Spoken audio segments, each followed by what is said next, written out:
जय हिंद दोस्तों। आज मैं आप सभी के लिए रेलवे एनटीपीसी और ग्रुप डी से जुड़े 3 ऐसे इंपॉर्टेंट क्वेश्चन लेकर आया हूं जो आपका पिछले एग्जामों में पूछा जा चुका है। इनमें से 2 क्वेश्चन जो है आपका टाइम एंड वर्क से है और एक क्वेश्चन जो है सिंप्लीफिकेशन से है, जो काफ़ी ज़्यादा इंपॉर्टेंट है। तो अगर आप भी रेलवे ग्रुप डी की तैयारी कर रहे हैं या फिर एनटीपीसी की तैयारी करें तो इस वीडियो को अंत तक जरूर देखिएगा, ठीक है। तो चलिए हम पहले क्वेश्चन को स्टार्ट करते हैं। पहला क्वेश्चन आपसे ये कहा जा रहा है कि एक लड़का अमित है, ठीक है, और वह किसी काम का 1/2 भाग जो है 7 दिनों में करता है, जबकि उसी काम को एक आलम है उस 1/9 भाग जो है 9 दिन में पूरा करता है, ठीक है ना। यानी अमित 1/2 भाग 7 दिन में करता है, आलम जो है 1/2 भाग 9 दिन में पूरा करता है। तो आपको बताना है कि दोनों मिलकर इस काम को कितने दिनों में पूरा करेंगे। जब भी इस तरह से क्वेश्चन आए तो हम इसको कैसे सॉल्व करेंगे, तो ध्यान से देखिएगा। यहाँ पे अगर अमित की बात करते हैं, ठीक है ना, यहाँ पे कर लेते हैं ए फॉर अमित, ठीक है, और यहाँ ए फॉर आलम कर लेते हैं, यहाँ पूरा ही लिख देते हैं आलम, ये है अमित, ठीक है ना, ध्यान दीजिएगा। अब अमित जो है 1/2 भाग जो है कितना दिन में पूरा करता है, 7 दिन में पूरा करता है। तो हम क्या करेंगे, यहाँ से निकालेंगे पूरा एक काम, उसको खत्म करने में कितना समय लगेगा, ठीक है। तो ये जो 2 है ना, ये इधर चल जाएगा तो गुना में हो जाएगा, तो 7 दूना का हो जाएगा 14, ठीक है।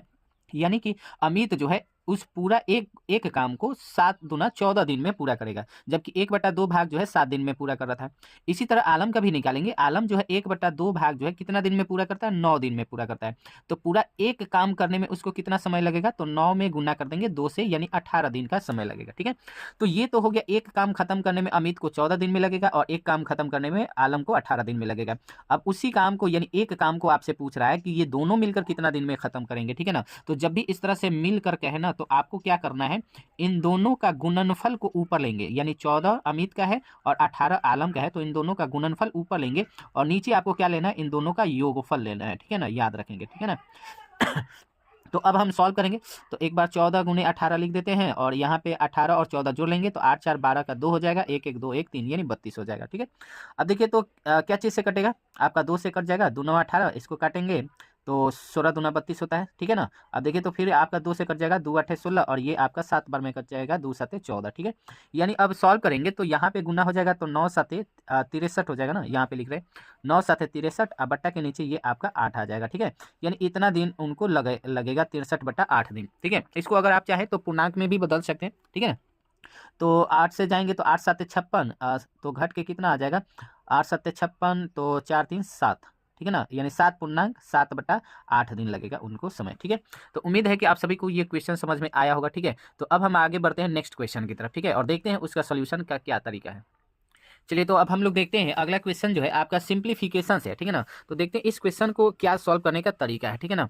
तो ध्यान दीजिएगा, यहाँ पे आपको क्वेश्चन है कि 1 + 1/2 और फिर गुना में है 1 + 1/3, फिर गुना में 1 + 1/4, ऐसे बढ़ते जा रहा है बढ़ते जा रहा है, और लास्ट कहाँ तक जाना है, 1 + 1/498 तक, और इस पूरा का मान बताना है कि कितना होगा, ठीक है। तो देखिए सिंप्लीफिकेशन का क्वेश्चन में बहुत सारे बच्चे क्या होते हैं, पहले ही क्वेश्चन को देखकर घबरा जाते हैं, ठीक है। ऐसा नहीं करना है। सिंप्लीफिकेशन के क्वेश्चन में पहले एक स्टेप अपने से ही जिस तरह से क्वेश्चन दिया ना उसको तोड़ने की कोशिश करेंगे, तोड़ेंगे तो आपको कुछ ना कुछ सोल्यूशन का रास्ता मिल जाएगा, ठीक है ना। अब देखिए मैं क्या कर रहा हूँ, पहले यहाँ पे फ्रैक्शन भिन्न का जोड़ दिख रहा है ना, तो हम इसको तोड़ते हैं। तो इस अंदर वाला को तोड़ेंगे तो 2 एकम 2, 1 जुड़ जाएगा तो ये हो जाएगा 3/2 हो जाएगा, ठीक है।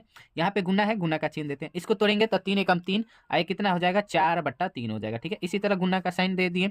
अब इसको तोड़ेंगे तो 4 एकम 4, एक कितना हो जाएगा, 5/4 हो जाएगा, ठीक है। इस तरह से आगे बढ़ता जाएगा, और लास्ट वाला को तोड़ेंगे तो 498 से 1 में गुना करेंगे, 498, 1 जोड़ेंगे तो 499 बट्टा के नीचे 498 आ गया, ठीक है, ये गुना में है।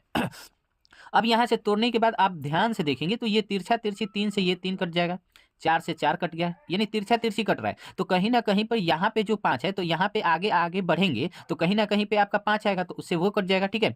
और यहाँ पे देखिए तो नीचे 498 है ना, यहाँ पे 498 है, ठीक है। तो ये 498 है, तो ऊपर कहीं ना कहीं 498 रहा होगा, तो ये आपका कट जाएगा। इस तरह से आप पूरा कट जाएगा। तो देखिए तो लास्ट में आपका ऊपर बटा के ऊपर बच रहा है 499, और यहाँ पे शुरू में आपका क्या बच रहा है, 2 बच रहा है, यानी इस क्वेश्चन का आंसर हमारा क्या हो जाएगा, तो 499/2 हो जाएगा, ठीक है। तो ऐसे हम लोग इस तरह के क्वेश्चन को सॉल्व करते हैं कि, तो उम्मीद है कि आप सभी को सेकंड क्वेश्चन का सॉल्यूशन भी समझ में आया होगा, ठीक है ना। तो अब हम आगे बढ़ते हैं अगला क्वेश्चन की तरफ। अगला क्वेश्चन जो है आपका टाइम एंड वर्क से है, और वो भी काफी ज्यादा इंपॉर्टेंट है, तो वीडियो को स्किप मत करिएगा, ठीक है ना। चलिए तो अब हम लोग देखते हैं, ये आपका तीसरा क्वेश्चन है और जो टाइम एंड वर्क से है, और यहाँ पे डेट भी लिखे हैं, ये ग्रुप डी में पूछा गया है 2018 के एग्जाम में, ठीक है ना। तो देखिए यहाँ क्वेश्चन क्या कर रहा है कि 69 व्यक्ति हैं और किसी काम को 6 दिन में पूरा कर सकते हैं। तो उसी कार्य को पूरा करने में 23 व्यक्ति को कितना समय लगेगा। देखिए ये जो आपका क्वेश्चन का टाइप दिख रहा है ना, ये एक स्पेशल टाइप होता है जिसको हम लोग इसका सोल्यूशन को हम लोग बोलते हैं अनुपात विधि। अनुपात विधि से आप क्या करते हैं, इस तरह के क्वेश्चन को सॉल्व कर सकते हैं। अब अनुपात विधि में क्या होता है, एक फार्मूला होता है, ठीक है ना। फार्मूला आपको याद रखना है, M1 into D1, M1 into D1 बराबर जो होता है M2 इंटू D2 के क्या होता है, बराबर होता है। ये आपको फार्मूला माइंड में रखना है। जब भी इस तरह से क्वेश्चन आए कि एक काम को कुछ व्यक्ति इतने दिन में कर सकते हैं, तो उसी काम को इतने व्यक्ति कितने दिन में करेंगे, या फिर कुछ दिन दिया रहेगा कि 10 दिन 15 दिन में कितने व्यक्ति काम करेंगे। तो इस तरह के क्वेश्चन में हमेशा यही वाला प्रॉपर्टीज लगाते हैं, आपका क्वेश्चन बिल्कुल इजीली बन जाएगा, ठीक है ना। तो देखिए हम इस पे तोड़ते हैं। तो M1 जो है आपका 69 है, यानी पहला जो भी आपका काम और व्यक्ति की संख्या और जो समय दिया रहता है वो होता है M1 और D1 होता है। और अगला स्टेप में जो आपसे पूछा जाता है, ठीक है ना, वो M2 और D2 होते हैं, ठीक है। तो M1 का मतलब होता है आदमी, D1 का मतलब दिन, यानी कितना आदमी कितना दिन में करते हैं। तो 69 व्यक्ति जो है 6 दिन में पूरा करते हैं। तो M1 है आपका 69 और इंटू में D1 आपका 6 दिन हो जाएगा, बराबर M2। तो M2 यानी दूसरा स्टेप में कितना व्यक्ति दिया है, तो 23 व्यक्ति क्वेश्चन में दिया है, तो 23 कर लेंगे। और इंटू आपको D2 का मान निकालना है, ठीक है। अब यहाँ से सॉल्व कर लेंगे। देखिए तो 23 से आपका 69 जो है 3 बार में कट जाएगा, 23 दिया 69 होता है, ठीक है ना। अब देखिए ये 3 और 6 गुना में है, तो गुना करेंगे तो 3 6 कितना हो जाएगा 18। इधर आपका D2 बच गया, यानी D2 का मान कितना आ गया, 18 आ गया। D2 का मान का मतलब कि 23 जो व्यक्ति हैं वह कितना दिन में पूरा काम करेंगे, तो 18 दिन में पूरा उसको कर लेंगे, ठीक है ना।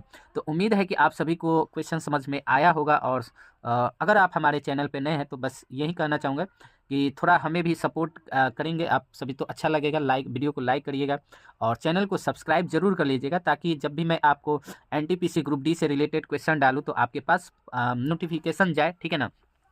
तो और आप सभी को आज 25 दिसंबर है, तो स्पेशल आप सभी को हैप्पी क्रिसमस डे, ठीक है ना। तो मिलेंगे आपसे नेक्स्ट वीडियो में, तब तक के लिए जय हिंद।